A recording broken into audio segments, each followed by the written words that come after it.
A suspect is now in custody after police say he broke into the Pennsylvania governor's home and set it on fire.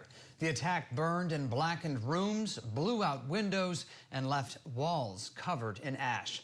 I'm Scripps News' Patrick Terpstra, and this is Morning Rush. Scripps News national security correspondent Liz Landers is live now in our D.C. newsroom. Good morning to you, Liz. So Governor Shapiro and his family were inside at the time of the fire, asleep.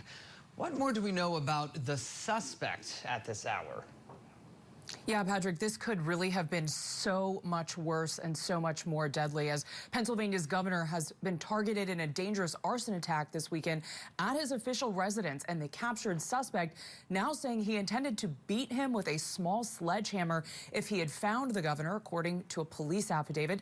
And just within the last few minutes, the FBI also confirming to Scripps News that they are involved with investigating this attack. Now, Governor Josh Shapiro says he was awakened around 2 a.m. on Sunday by state troopers pounding on the door of this home, urging an immediate evacuation after part of the house had been set ablaze. Shapiro, his wife, and 4 children were inside the home at the time, as well as another family who had celebrated the Passover holiday with them on Saturday evening.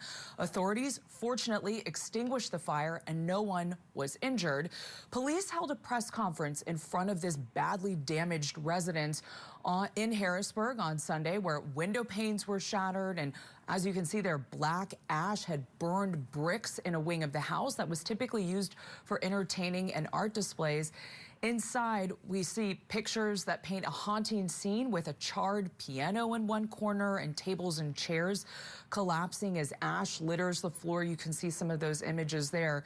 Shapiro, who is Jewish, made emotional comments on Sunday, saying that the suspect and attack will not stop him from doing his job or observing his faith, noting that this attack occurred in the same room where he had been celebrating Passover. He also spoke to the uptick in political violence in the U.S. Take a listen to what he said. This kind of violence is becoming far too common in our society. And I don't give a damn if it's coming from one particular side or the other, directed at one particular party or another, or one particular person or another. It is not okay. The suspect, a 38-year-old male, Cody Balmer, admitted to the police that he harbored hatred towards the governor, but no motive has been offered yet. This is according to that affidavit. Police say that Balmer allegedly hopped a 7-foot-high fence surrounding the property, forcibly entered the residence, and used Molotov cocktails to set the home ablaze. Balmer was apparently inside the home for about a minute before he escaped, and he was arrested in the surrounding area a little later by authorities. One local law enforcement official said that the attack appeared to be carefully planned. Balmer has been charged with attempted homicide, terrorism, aggravated arson, and aggravated assault. Patrick. Liz, these images are absolutely unbelievable. This doesn't seem like it was a minor attack at all. I'm just wondering, has anybody talked at all about security at this governor's mansion and others, about how something like this could happen?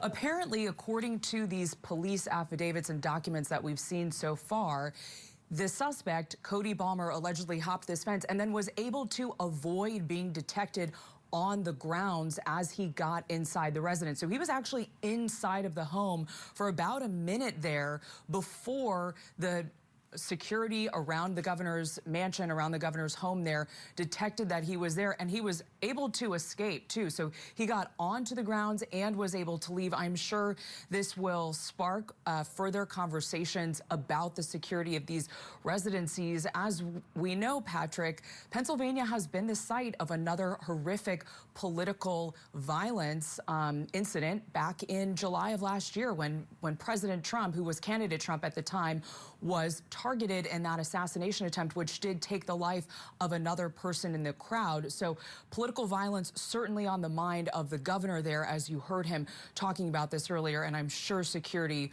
will be as well. Patrick. Another close call. Scripps News national security correspondent Liz Landers live for us in our newsroom. Liz, thank you for your reporting.